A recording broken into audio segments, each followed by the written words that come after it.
And it's free food. Who doesn't love free food, right?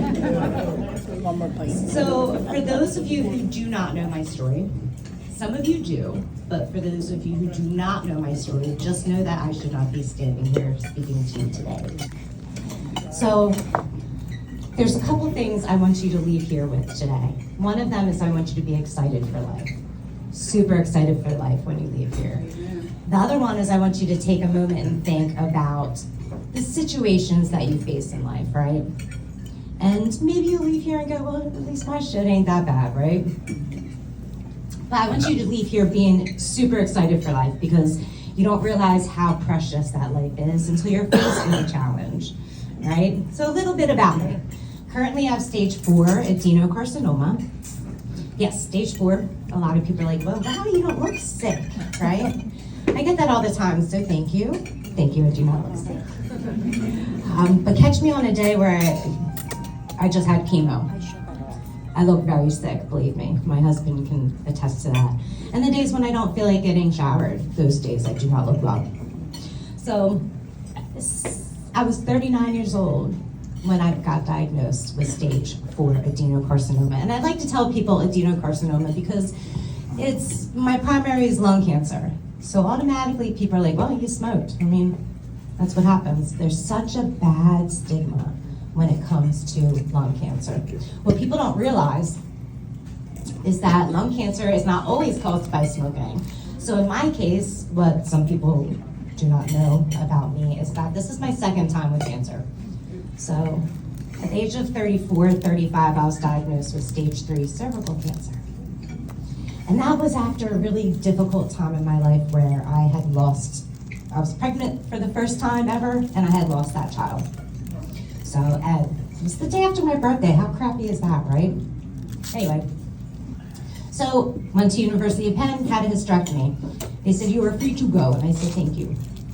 Not long after that, go big or go home, right? That's what I like to say, and I went big at the age of 39. I was having some chest pain, and I didn't think anything about it because at the age of 39, I was a big-time CrossFit athlete. I was at the peak of my fitness.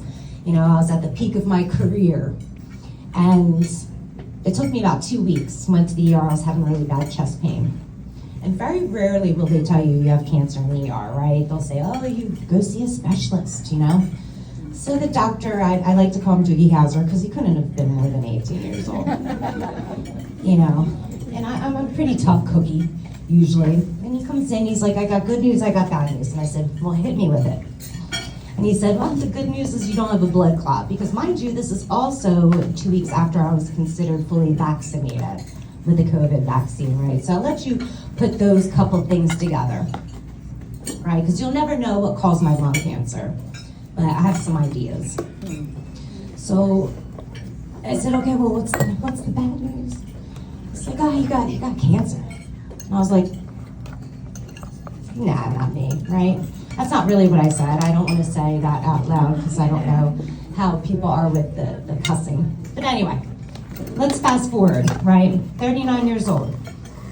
Now, for those of you who have cancer, have been diagnosed with cancer, you know how fast this process can go, or slow, because I've heard some really awful stories about how slow it can go. So there was a lot of hurry up and wait, right? At the end of the day, they said, listen, you're really late in the stage of the game. And I'm like, well, how late are we talking here? You got 3 months. And I said, okay. Now mind you, 3 months was without treatment. A hopeful 2 years with treatment. All right, well, I'm not ready. I wasn't ready at the age of 39 to just be done with life. So I'm gonna give this chemo a try. And mind you, they always defined me by 3 words when it came to my cancer. Inoperable, so I'm not a candidate for surgery. Terminal, which means, yeah, sooner or later it's going to take me. I'm gonna go out with a bang, though, that's for sure. And incurable. So sooner or later this thing's gonna get me, right? Right. So let's fast forward. The only treatment that I'm a candidate for is IV chemo. Currently at this date, I've had 26 rounds of chemo. It's a lot of chemo, right? But here I am. I'm also here more than 2 years. I just passed my 2 years.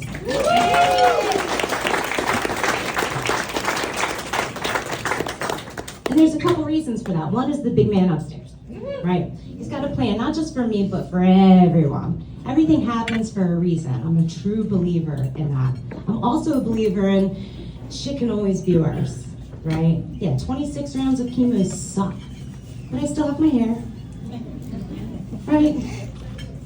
I'm still walking, right? I got more than 3 months, and I want to shout out to these ladies here at this table, carrying my hair.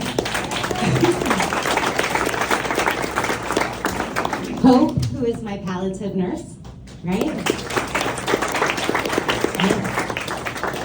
And all my friends and family. So if you are not acquainted with me today you are acquainted with me. You are part of Team Ange, so welcome. Welcome. So at the end of the day, I really want people to, my situation sucks, right?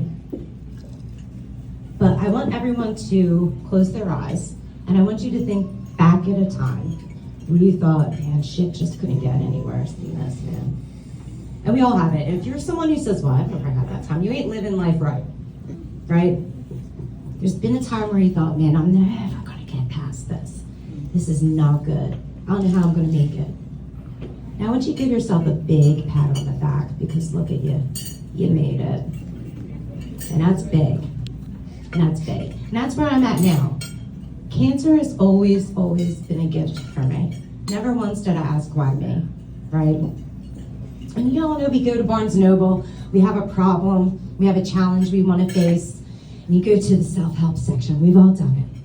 I myself have done it, right? We're all being honest. You want a quick fix, right? I'm gonna read this book. You read this entire self-help book for $16.95. Yeah, I know the price because I've done it. And you get to the end and you go, well, shit. It didn't tell me how to fix my problem, right? Now you're pissed off because you just spent $16.95 on a book that you thought was going to change the world, right? So I'm standing here today, and my point is about that self-help stuff is that you are the answer. You are that answer. You got a 50-50 in this life, right? The 50-50. That's your choice. Right? It is completely your choice. But I will tell you one thing, you're going to work on it every minute of the day. Every minute of the day. For people who have known me for a long time, I don't like to say I was a negative Nancy. I like to say I was a realist because it sounds better. Right? For some people who know me in high school, right? I was not easy. I was angry at the world. And you don't realize that until you're older and you're like, shit, this is why, right? And we've all had issues in our life. We've all had things. When this cancer diagnosis came to me, I said, well, what's my choice, right? Because we all want to know what our purpose in life is. And we all have purpose in life, right? Whether you know it or not. And I said, this is going to be my opportunity to do good in the world. This is going to be my opportunity to show the world why each and every person has purpose. We all have purpose, each and every one of us. So the choice really is yours, right? People always want to say, well, what keeps you positive? Every minute of my day, I tell you, I have to work and I have to work hard. And that's a lot of self-talk. I'll be the first one in the mirror saying, you're a badass. You're a badass. You can do it. You can do it, right? It's that self-talk, right? That doesn't mean I don't have moments. Oh, I have my moments, don't I, hon? This poor man is a saint. I have my moments. The important thing is I'll take those moments and I physically time myself. Sometimes I take the moments on purpose. And that means I'll play one song on my playlist that I know I'm gonna sit there and ugly cry, because I'm not a pretty crier. You know those ugly cries when you're like, I did my best. I did my best. You just want to have those cries. I'm trying, right? And it's about a 1-minute song. And I use that. Once that timer is done, that song is done, I'm back on my feet, we're working again. I might have 6 moments a day. And that's okay, because we're all human, right? My problems aren't any different than anyone else's, period. People are like, well, I don't want to tell you what my problems are because you're going through enough.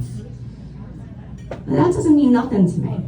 Because every person's problem is important to each and every person. It's really how you're coping with it, how you're dealing with it, right? This life is a gift.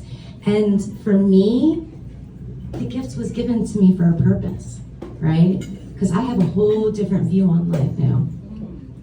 Whole different view on life, right? What matters, what should matter, what I should waste my energy on, what I shouldn't waste my energy on. And boy, for those people who've known me for a long time, if you didn't think I gave no fucks, what do you think about me now after a stage 4 diagnosis, right? But needless to say, you have to be excited for life. You really do, because I hate that cliche, life's too short. Some of you might know me from the chemotherapy skits that I do. Has anyone seen those? If we had a projector, instead we have Chuck here tonight instead of a projector. Where's Chuck? Good man. Hello, Chuck. No offense. But I would show you one if we had a projector here instead of you. Great music. Great music. Love you, Chuck. So I would get dressed up, right? Now, mind you, when they tell you you're going to be on chemo, not just 7 rounds and you get to ring the bell, right? When they tell you you're going to be on chemo forever, as long as you live, you're like, well, that is a shitty hand, right? Because it's hard to describe to people how chemo is, right? Unless you're going through chemo, it's awful. Just understand it is completely awful. You can't even get water down, okay? So that's besides the point. But it's really hard to voluntarily walk yourself into a building knowing that they're going to give you this medication and you are going to be sick as hell for the next 3 or 4 days, right? So it's hard to be kind of, no one was going to drag me in there. So I started dressing up and I started coming in and I started doing these skits. So we've had many, many skits. I've been Guns N' Roses. I've been Sonny and Cher. I've been Rocky. I've been the Ghostbusters. I mean, they can tell you. And every video that I do, it's getting more extravagant and extravagant. And everything has to deal with just showing the world, right? It's not, life isn't meant to be as bad as what we really think it is, right? You ever go into Walmart and you're like, oh, I look a mess. And you see that other person in aisle 9 and you're like, I look pretty damn good. Right? Sometimes we go to Walmart just to make ourselves feel bad. Guilty? Right, but then we started noticing it wasn't just for my coping mechanism, right? I have all these nurses, these amazing nurses who have to put a smile on their face and they treat sick people all day. Sometimes their patients don't come back. I can't imagine how hard that is, right? They only see me a couple times a month, right? So I was doing it for them as well because I noticed it. They were laughing. Maybe they were laughing at me, I don't care. They were still laughing. And to me, laughter is the biggest key to coping with this as well. I may have a sick sense of humor, okay? But it's funny. And I'll tell you a couple things about having a sick sense of humor and using humor as a way to cope, right? Humor is also an icebreaker. People are super, super uncomfortable with talking about the uncomfortable, right? That's one thing. And I love when people get uncomfortable. Love it. Because it's a huge icebreaker, right? Because I have to also give people grace. Sometimes I'm a walking reminder of a family or a loved one that they lost. And I am a walking reminder for them. So I have to remember that. I have to give people grace. It's tough. Because people are going to disappoint you, whether or not you're terminal or not, right? But those are pleasant disguises, right? Because the people who are meant to be are going to see themselves out. I've had numerous pleasant surprises. People who I expected to stand by my side who didn't, and people who came out of the woodwork, right? And Tara's one of those people. So is Bridget, right? From high school. I wasn't the best in high school. I'll tell you that. But humor is huge. Humor is a big thing to me, and you can tell by my social media wall, right? I mean, sometimes I post things and people are like, "Is this chick serious? Did she just say that?" Yes, I said that. I did, and I love to tell this story because it just shows you how sick my sense of humor can be sometimes when it comes to this. There was a party, and it wasn't long after I got diagnosed, right? And things were really shaky in the beginning, right? And there was a party. And I was at said party, and a girl came up to me and she said, "I have something for you." And I'm like, "Do you?" "Yes." You can tell she was so uncomfortable, and I'm like, "Okay." She's like, "I want to give it to you." I said, "Okay." "It's something you can use." And I'm like, "In heaven?" I mean, let's get on with it, you know? So that is my sense of humor, right? And it's a good icebreaker. People are super uncomfortable, right? Because they see me and they're like, "Oh my God, this chick is dying." Yeah, right? But that also brings me to the do's and don'ts, right? Because I know there's a lot of people in here that, mind you, people mean well, right? People mean well. So we have to remember to give grace as well, right?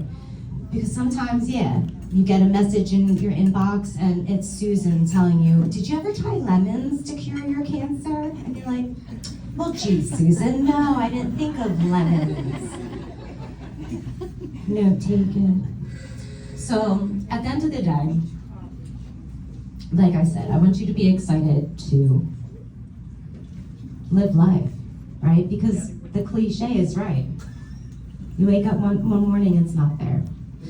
But when you talk about the do's and don'ts, because people always want to say, like, "I'm not real sure what to say. I'm not real sure what to do." You really are damned if you do and damned if you don't, right? Because everyone's cancer is completely different. Everyone's cancer journey is completely different, right? That's why I say people mean well. Yeah, there were some things that annoyed me in the beginning. They don't annoy me now, right? So the one thing that really did annoy me, and I'll give you this little gem, it might not be for everyone, but I am not for everyone either, so that's okay. So it really bothered me, especially in the beginning when people were like, "Well, we're all gonna die one day. I can walk out there and get hit by a bus." Yeah, you can. But when you're given that time stamp, and someone physically puts a stamp on your life, it's a completely different way of living. I'm not talking about the random thoughts where, someone, God forbid, suddenly dies who's close to you, and you're like, oh, then you start really thinking about your life, right? You start really, oh, they were so young, what about my life? They're random, fleeting thoughts. Someone like me, people with cancer diagnosis, you hear the word cancer, or any other terminal illness, you're living with that every minute of the day. Every minute. Every time I put the Christmas tree up, I think, will this be my last Christmas? Right? Not to be Debbie Downer. I'm just showing you there's a difference. So the one thing I will say is I wouldn't say, oh, we're all dying. Yeah, we are. But it's completely different when you are a time stamp of that. It is something that's recurring in your head all the time. Right? So be careful with that. But like I said, everyone's different, and that's what makes the world so beautiful. Right? What works for one isn't going to work for the other. Right? So the positive mindset is huge, absolutely huge. You have a choice. No self-help book is going to tell that, right? I'm telling you now, save your money. You have the answer, you have the choice, right? I'll save you some therapy answers too, because my career was a therapist. I'll save you that $50 copay. When you come to us for therapy, you already know the answer. We're here just to guide you. Everything's within you. So be excited for life. Be grateful for life. Because if I went the other way and I did the woe is me, I wouldn't be here. And I wouldn't be proving them wrong. And I am proving them wrong. Each and every one of us are proving them wrong. Right? Whatever challenge you're facing, heartbreak, we've all been there. That's a physical pain. I get it. Right? Finances, death, drama, friends, relationships, house. The world's going to shit in a shit basket. I mean, whatever you want to say, right? It could always be worse. It could always be worse. Sounds cliche, but it's the truth. think I've touched on everything I kind of want to touch on. I was kind of just winging it today. How'd I do? How'd I do?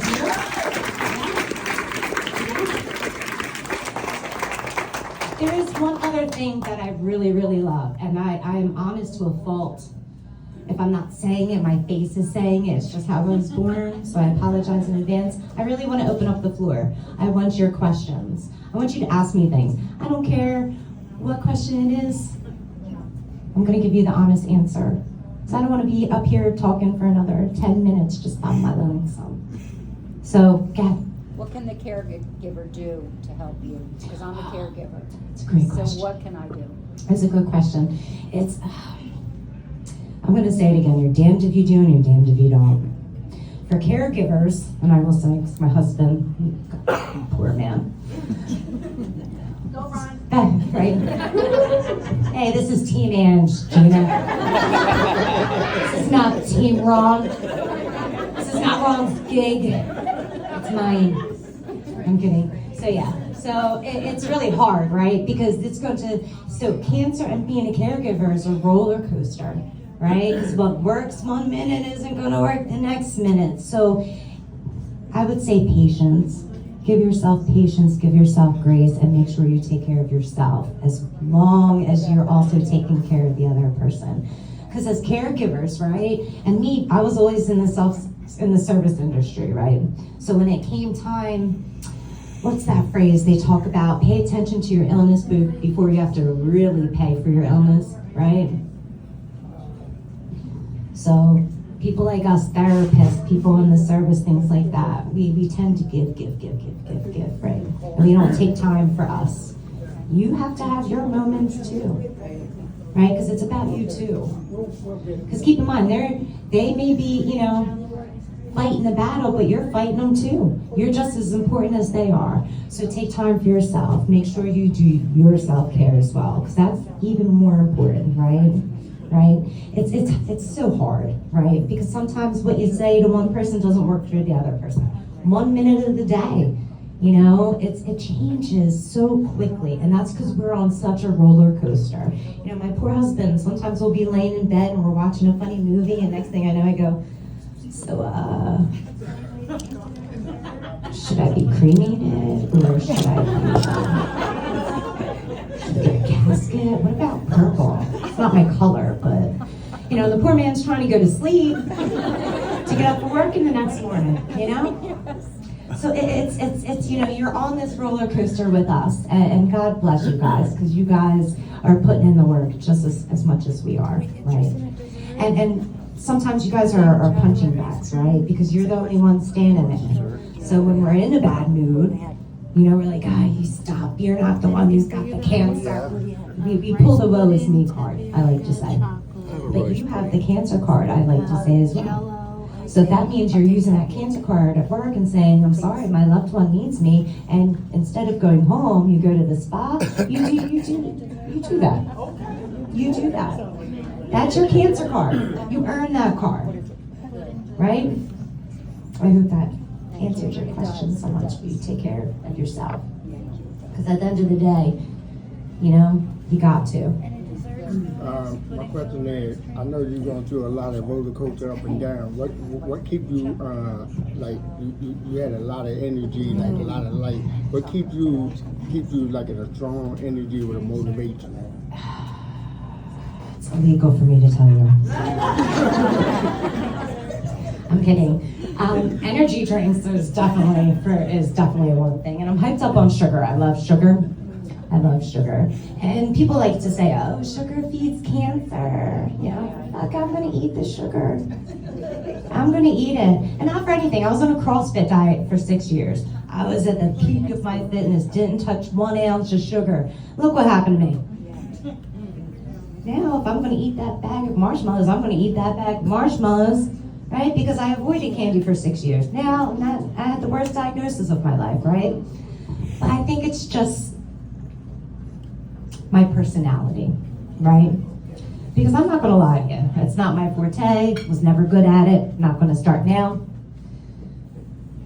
I'm really big on sometimes we have to fake it till we make it, right? So you see me on the street, how's it going? Good, I'm good. I'm here, it's good to be seen. Because one, it is good to be seen, right? But two, I'm not also gonna be at an event and be like, oh, things are awful. We all know those people, right? In New Jersey, when we say, hey, how are you? We don't want the answer. We really don't want the answer, right? We just, hey, good, yeah, good, keep it going. Like, this is how we do in Jersey, right? But I think it is that my perspective on life is completely different now than it was then, because it has to be. So I see the beauty and I see signs in everything and literally everyone. And it keeps me hyped. It keeps me excited. Every morning I open my eyes, I can't tell you how much of a blessing that is, because I'm not supposed to be here right now. So when I open my eyes, I realize how blessed I am, and I gotta make it the best day ever. Hi, I'm Michelle, everyone. When I watched some of your skits, you did forget Grease, but one of my favorites. Oh, that was a good one, So wasn't it? good. Grease was fantastic. I look at Rod and I said, like, where's the energy coming from? She's got the chemo coming out of her with the little machine, whoever she's with, and she's got all this energy. Like, you give me the inspiration, because there's days I just want to lay down and not do anything. I'm thinking, if she can do this stuff, going through chemo, which I'm not a candidate for, then I can do it. So I just want to thank you, because of what your skits are. Like, and then I saw you with the weights. It's like, that's why she can do it, and that's why I can't do it. And it's like, what's the matter with me? I'm so tired all the time. But you make me get up and do things. And I want to thank you for that. I appreciate it. That's another reason why I do my skits, right? Because, you know, usually what do they say? You don't become famous until you're dead, right? Isn't that how that happens? But I know that there are people who are watching, and people who they can't wait for these skits, and then they're excited for these skits, and that gets me excited, because at the end of the day, lung cancer has the worst stigma on earth. And I still get it. I did it myself when I got diagnosed with cancer. You know, I'm just going to tell people I have adenocarcinoma, right? Because the lung cancer kind of is like, I gave it to myself because what? I'm a smoker. Am I a smoker? Hell yeah, I'm a smoker. And I do that because I don't want to kill anyone. But it's definitely not, and I've been assured by the doctor, it's not at the age of 39 at the peak of my fitness what gave me the lung cancer. And mind you, my cancer is not just in the lung, it's literally from toe to tongue is where my cancer is. Both lungs, my aorta, my pulmonary arteries, my bones, my rib cage, you name it, it's there. My liver. I'm standing here today delivering this message to you, and I need you guys to be excited for life. I really need you guys to be excited for life.